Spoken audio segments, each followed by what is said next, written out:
Kisah Nabi Idris As. Nabi Idris As adalah salah satu nabi yang mulia dan termasuk golongan nabi awal setelah Nabi Adam As dan Nabi Sitsas. Nama beliau disebut dua kali dalam Al-Quran, yaitu dalam Surah Maryam ayat 56-57 dan Surah Al-Anbiya ayat 85-86. Beliau dikenal sebagai orang yang sangat sabar, cerdas, dan rajin beribadah kepada Allah.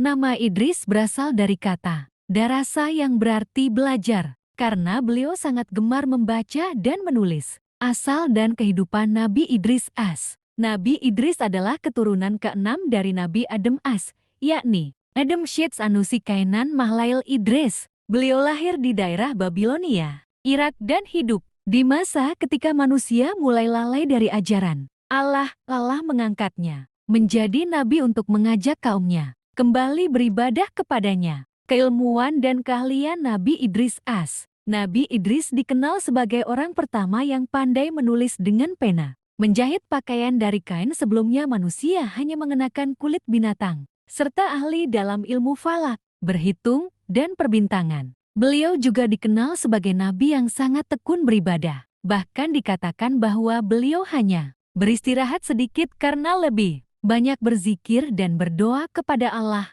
Perjalanan Nabi Idris ke langit. Suatu ketika, Nabi Idris memohon kepada Allah agar memperlihatkan tempatnya di akhirat. Maka Allah mengizinkan malaikat Israel untuk membawa beliau naik ke langit. Setelah melewati beberapa lapisan langit, beliau sampai di langit keempat. Dan di sanalah Nabi Idris diwafatkan. Allah kemudian mengangkatnya ke tempat yang tinggi, sebagaimana disebut dalam Al-Quran. Dan kami telah mengangkatnya ke martabat yang tinggi. Qs. Maryam 57.